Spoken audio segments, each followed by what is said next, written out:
Welcome students to the next lecture of English Language and Literature Code 184 CBSE Class 10 First Term Syllabus। हम grammar शुरू कर चुके हैं बेटा। अब आज हम डिटर्मिनर शुरू करने वाले हैं जो बहुत ही इजी टॉपिक है और आपने जूनियर क्लासेस में बहुत अच्छे से डिटेल में पढ़ा हुआ है। तो हम इसको एक बार रिकॉल कर लेते हैं और फिर इसके बाद हम कुछ एमसीक्यू क्वेश्चंस करेंगे डिटर्मिनर्स के। ठीक है, तो अब सबसे पहला क्वेश्चन आता है कि डिटर्मिनर्स होते क्या है। तो हम डिटर्मिनर्स को क्वांटिफायर्स भी कहते हैं क्योंकि कुछ क्वांटिटीज दिखाने वाले भी डिटर्मिनर्स होते हैं, जैसे कि हम आपको स्क्रीन पे दिखाई दे रहा होगा कि सम है, एनी है, नो है, either, every, neither, much, many, more, most, a little, the little. ठीक है, less, least, few, a few, the few, fewer, fewest. तो ये इसकी फॉर्म्स हैं, डिग्रीज हैं, लिटिल, लीस्ट, लेस, लीस्ट, जैसे फ्यू, फ्यूअर, फ्यूएस्ट। ठीक है, तो enough, several, all, both, half, another, other. तो ये वर्ड्स जो है हम इसको बहुत ही यूज करते हैं और इनको हम क्या कहते हैं, ग्रामर के टर्म्स में हम इनको डिटर्मिनर्स कहते हैं। ठीक है, तो ये कोई नई चीज तो है नहीं आप लोग के लिए, क्योंकि आप रोज के जो आप इंग्लिश में कुछ भी कंपोजिशन करते हैं तो उसमें आप इनको यूज करते ही हैं। तो अब हम बात करते हैं कि डिटर्मिनर होता क्या है। Determiner is a word placed in front of a noun to specify quantity। मैंने बताया क्वांटिफाइज होते हैं, क्वांटिटी दिखाता है, जैसे वन डॉग हो गया, मेनी डॉग्स हो गए, तो क्वांटिटी दिखा रहा है, एज एन एडजेक्टिव वर्क कर रहा है। और to clarify when the what the noun refers to, क्या रेफर कर रहा है। ठीक है, माय डॉग, दैट डॉग, किसका डॉग, उसका डॉग, मेरा डॉग, वो डॉग, ये डॉग। ठीक है, यहाँ वाला डॉग, वहां वाला डॉग। तो इस तरह से वो स्पेसिफाई करता है कि वो किस नाउन की बात कर रहा है, उसको क्लेरिफाई करता है। ठीक है, अब हम इसकी क्लासिफिकेशन को थोड़ा सा पढ़ लेते हैं। देखिए, नेक्स्ट पे आ जाते हैं बेटा। Sorry, okay. तो आ गया है पहले टाइप्स ऑफ डिटर्मिनर में हमारे पास टू काइंड्स है। तो यहाँ पे फर्स्ट है, the first kind identify things. ये थिंग्स को आइडेंटिफाई करता है। ए अंदा आप बहुत टाइप से पढ़ते हुए आ रहे हैं, लेकिन फिर भी कुछ कुछ चीजें मैं आपको ऐसे टिप्स दूंगी जिससे आपका ए अंदा गलत ना हो। पोजेसिव्स होते हैं, माई, योर, ओन, ये पोजेसिव प्रोनाउंस होते हैं, इनको हम डिटर्मिनर्स भी कहते हैं। ठीक है, और डिमॉन्स्ट्रेटिव होते हैं, दिस, दैट, दीज, दोज।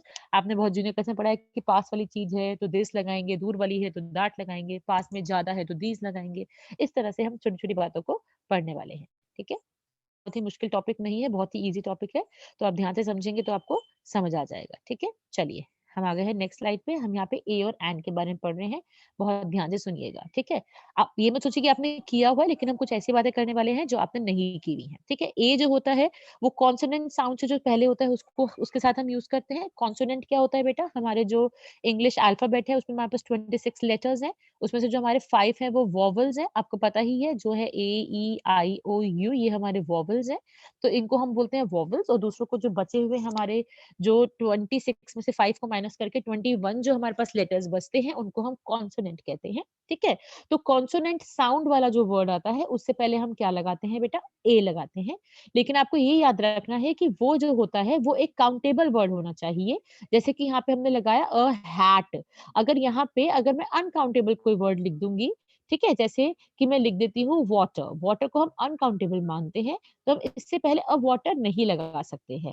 तो ए उसके साथ यूज होगा जो काउंटेबल है और कॉन्सोनेंट साउंड के साथ शुरू हो रहा है। और दूसरी बात, वो सिंगुलर होना चाहिए। जैसे अगर मैं इसको हैट्स कर देती हूँ तो मैं इसके साथ ए नहीं लगा सकती, क्योंकि ये एक तो सिंगुलर है, एक काउंटेबल नाउन है, इसीलिए मैं इसके साथ ए लगा सकती हूँ। ठीक है, तो मैंने आपको तीन बातें बताई।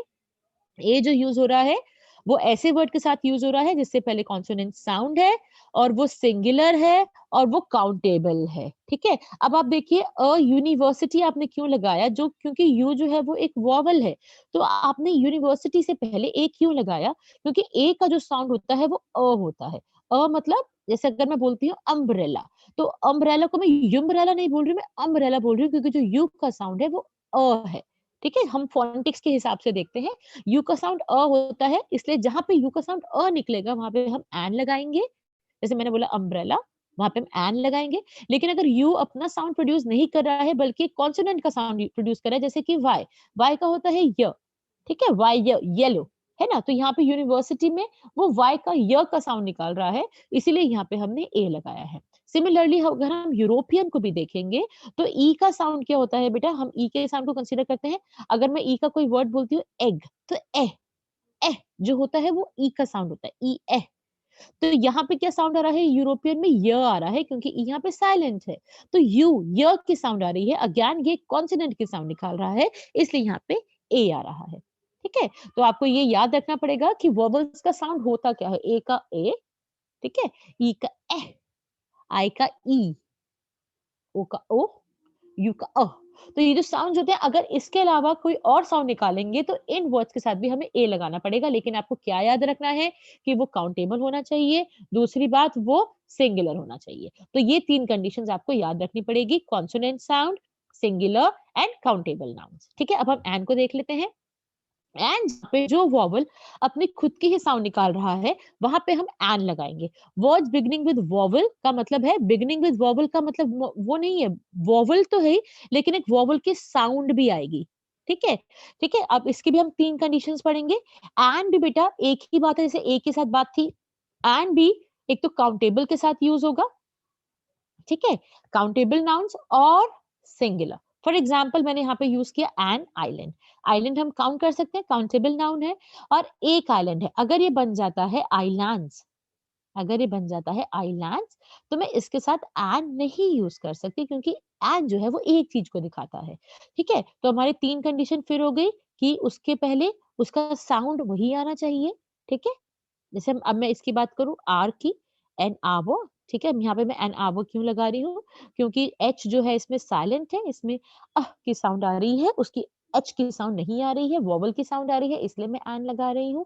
काउंटेबल है क्योंकि हम आवर्स को काउंट कर सकते हैं और हम यहाँ पे 1 घंटे की बात कर रहे हैं, 1 से ज़्यादा घंटे की बात नहीं कर रहे हैं, तो ये सिंगुलर है। तो हमने ए और एन की जो बातें जानी हैं, उसको आप ध्यान में रखिएगा, ठीक है? आगे-आगे ये वही बात है जो मैं आपको बता चुकी हूँ कि सिंगुलर नाउन होना चाहिए और काउंटेबल होना चाहिए। अगर काउंटेबल नहीं है, अगर मैं बोलूँ जूस, जूस काउंटेबल नहीं है। अगर मैं बोलूँ कैन, अगर जूस का कैन है तो कैन काउंटेबल है। तो मैं लगा सकती हूँ a can, I need a juice can क्योंकि मैं कैन की बात कर रही हूँ। ठीक है? ऐसे ही अगर मैं एक इसका एग्ज़ाम्पल लेती हूँ वर्बल का, अगर मैं बोलूँ he is an honourable man, वो एक ऑनरेबल मैन है, तो मैन काउंटेबल है तो मैंने लगा दिया he is an honourable man. लेकिन अगर वहाँ पे एम-ई-एन मेन हो जाता है और बहुत सारे लोग हैं, ऑनरेबल यहाँ पे लगा हुआ है लेकिन वो क्या हो गया एम-ई-एन हो गया, तो मैं यहाँ पे एन नहीं लगा सकती, क्योंकि ये प्लूरल आ गया, ठीक है? तो आपको छोटी-छोटी बातों का ध्यान रखना है, ऐसी एरर्स आपके एग्ज़ाम में एमसीक्यूज़ में आ सकती हैं, ठीक है? चलिए अगला देख लेते हैं। अच्छा, अब एक चीज़ for the first time mention होनी चाहिए, जैसे अगर मैं बोलूँ कि आई हैव अ पेन, अभी मैं पहली बार आपको बता रही हूँ उसके बारे में, फिर मैं आपको सेकंड टाइम बता रही हूँ, the pen is very beautiful, the pen was gifted by my father. तो मैं अगर उसी पेन की बात करते चली जा रही हूँ, तो जब मैं पहली बार बात करूँगी तो मैं ए लगाऊँगी, सेकंड टाइम उसी पेन की बात करूँगी तो मैं द लगाऊँगी क्योंकि अब मैं उसको स्पेसिफिक पेन बना दिया है। सिमिलरली एंड का ही, ठीक है? अगर मैं बोलूँ आई हैव एन एग, मेरे पास एक अंडा है, I have the egg which you had given me, तो तुमने मुझे वहाँ से पकड़ाया था वो वाले एग की बात कर रही हूँ, तो इसी एग के साथ हमें द लगा दूँगी, ठीक है? तो ये पहली बार अगर हम बात करते हैं तो ए और एन यूज़ होता है, ये सेकंड कंडीशन मैंने आपको समझा दी। थर्ड ये कि कोई particular represents no particular person और थिंग, वो पर्टिकुलर चीज को नहीं दिखाता है, वो पहली बार दिखाता है, नई चीज की बात करता है, ठीक है? जो हम चीज पर्टिकुलर हम बात कर चुके हैं उसकी बात नहीं करता है, ठीक है? ये इसका ऑपोजिट है सेकंड वाले पॉइंट का। आखिरी में ये प्रोफेशंस के साथ भी यूज होता है, he is a doctor, he is an optician, तो ये जो है ए और एन प्रोफेशंस के साथ भी यूज होता है, ही इज अ लॉयर, तो ऐसे प्रोफेशंस के साथ भी ए और एन हम यूज करते हैं। अब आ गई हमारी द की बात। द इसमें कोई फ़र्क नहीं पड़ता चाहे वो सिंगुलर हो चाहे प्लूरल हो, क्योंकि ए और एम तो सिंगुलर के साथ आते हैं, द के साथ ऐसी कोई कंडीशन नहीं है कि वो सिंगुलर के साथ आएगा कि प्लूरल के साथ आएगा।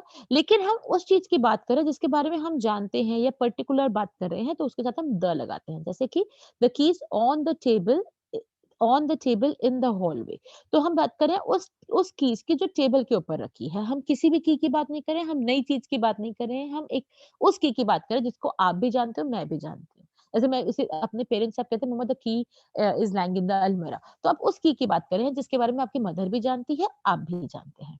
ठीक है? अगर मैं बोलूँ I have to go to bank, तो I have to go to the bank आप ये सब जानते हैं कि आपका अकाउंट कौन से अकाउंट में है, सॉरी कौन से बैंक में, तो अपनी मदर को बता के जा रहे हैं, मदर भी जानती है, आप भी जानते हैं। या हम इसको दूसरे टर्म्स में ये कह सकते हैं, हम एक पर्टिकुलर बैंक की बात कर रहे हैं या पर्टिकुलर कीज़ की बात कर रहे हैं, ठीक है? किसी भी वे से आपको समझ आता है, आप इसको समझ लीजिए।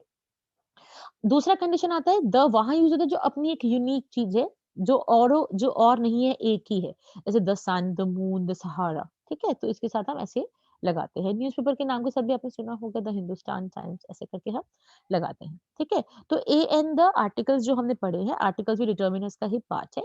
तो अब हम फर्स्ट टाइम इंट्रोड्यूस कर रहे हैं किसी चीज़ को तो हम ए और एंड लगा रहे हैं और सेकंड टाइम इंट्रोड्यूस कर रहे हैं उसी बात को तो द लगा रहे हैं। इसका एग्जांपल मैं आपको दे चुकी हूँ, ठीक है? जैसे अब नीचे भी एक एग्जांपल है I ate a steak and a baked potato इसके बारे में पहली बार बात हो रही है तो इसलिए ए लगा है।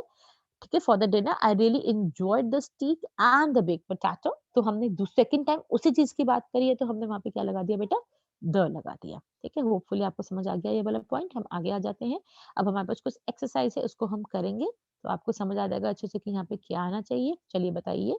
The dash moon was very bright last night तो हम हेवनली बॉडी की एक बात कर रहे हैं और एक ही है यूनिक है तो इसमें द आएगा। Could you open dash kitchen door तो एक किचन डोर नहीं है, एक पर्टिकुलर किचन डोर है जिसके बारे में आप भी जानते हैं, मैं भी जानती हूँ तो द आएगा, ठीक है? नेक्स्ट आ जाइए काला has bot dash house dash village उसने एक घर खरीदा है पहली बार बात करें एक छोटे विलेज में खरीदा है पहली बार बात करें I think dash village is charming वो वाला विलेज चार्मिंग है जिसके बाद हम पहले सेंटेंस में कर चुके हैं तो यहाँ पे एक पर्टिकुलर विलेज हो गया तो हम यहाँ पे द लगा देंगे मैंने बताया था प्रोफेशन के साथ ए और एन लगता है माई ग्रैंडफादर वाज एन इंजीनियर ठीक है चलिए आगे चलते हैं नेक्स्ट नेक्स्ट समझ लेते हैं ऐसे छोटे-छोटे क्वेश्चंस हम करते रहेंगे थोड़ा कांसेप्ट समझने के बाद तो आपको भी इजीली समझ आ जाएगा। अब आ जाते हैं पोजेसिव एडजेक्टिव्स एंड प्रोनाउंस ये हमारे पोजेसिव एडजेक्टिव्स हैं और प्रोनाउंस है थोड़ा-थोड़ा डिफरेंस है ध्यान से समझिएगा जैसे माय आ गया तो ये होता है माइन ये है योर ये होता है योर्स हिज दोनों सेम है हर हर्स इट्स दोनों सेम है आर आर्स जैसे दिस हाउस इज आर्स ठीक है this is our house this house is ours तो ये प्रोनाउन बन जाता है और आवर हाउस इज एडजेक्टिव है this is your house this is yours this is their house this is theirs तो ये जो है हमारे कुछ पोजेसिव एडजेक्टिव्स हैं और कुछ पोजेसिव प्रोनाउंस हैं ठीक है नेक्स्ट स्लाइड देख लेते हैं possessive adjectives used with a noun or a noun phrase अब noun से पहले यूज हो रहा है this is my car और ये क्या होता है ये alone यूज होते हैं और ये after ठीक है अब बाद में यूज होते हैं शुरू में सब्जेक्ट आ जाएगा बाद में यूज रहेगा उसी सेंटेंस को द कार इज माइन जैसे मैं आपको एग्जांपल्स दे रही थी अभी पोजेसिव एडजेक्टिव्स और प्रोनाउन समझाते हुए जैसे और भी दे सकते हैं this is my book this is mine this is their house ये हो गया हमारा adjective this house is theirs ये हो गया हमारा प्रोनाउन ठीक है चलिए आगे चलते हैं नेक्स्ट स्लाइड पे अभी कुछ क्वेश्चंस हैं आप बहुत इजीली कर पाएंगे अब देख लेते हैं फर्स्ट है have you met dash brother yet तो यहाँ पे क्या आएगा माय ब्रदर ठीक है give them back to him give them back to him those keys are he का क्या आएगा हिज ठीक है here is a post card from dash friend Dina from there THEIR spelling मत गलत कर दीजिएगा आपके ऑप्शंस में THER ही वाला भी आ सकता है ठीक है I don't like talking about them ठीक है मेरे को लगता है आप ये कर पा रहे होंगे ठीक है नेक्स्ट कर लेते हैं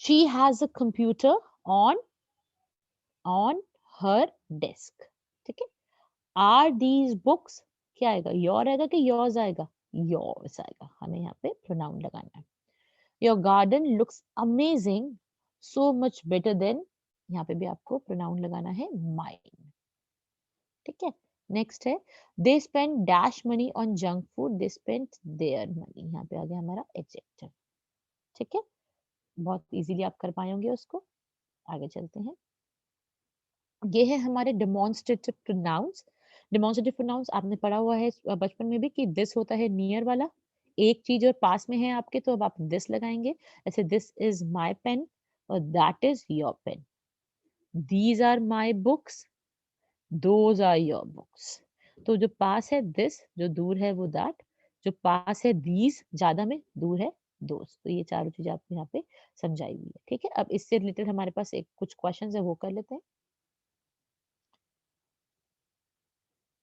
डैश इज वेरी स्मेली तो हमें ये क्या आएगा, क्योंकि प्लूरल तो है नहीं, तो दिस आएगा यहाँ पे। फर्स्ट वाले में हमारा आने वाला है this. Second, you can smell dash from over there, तो you can smell that, over there की बात आ रही है, तो प्लूरल की, थोड़ी दूर की बात आ रही है, ठीक है। Dash medical test is tomorrow, singular आ रहा है, this medical test is tomorrow, ठीक है। एक minute, okay. Next, dash bags there, bags आ रहा है, दूर की बात हो रही है, तो दोज बैग्स देयर, तो यहाँ पे आ गया दोज आर दे योर्स, ठीक है। तो आप, आई होप आपको डिटर्मिनर समझ आ गए हैं। हम नेक्स्ट वीडियो में इसके कुछ एमसीक्यूज करेंगे जिससे आपके सारे डाउट क्लियर हो जाएं, ठीक है। कोई भी डाउट हो तो आप कमेंट बॉक्स में लिख के पूछ सकते हैं। Thank you.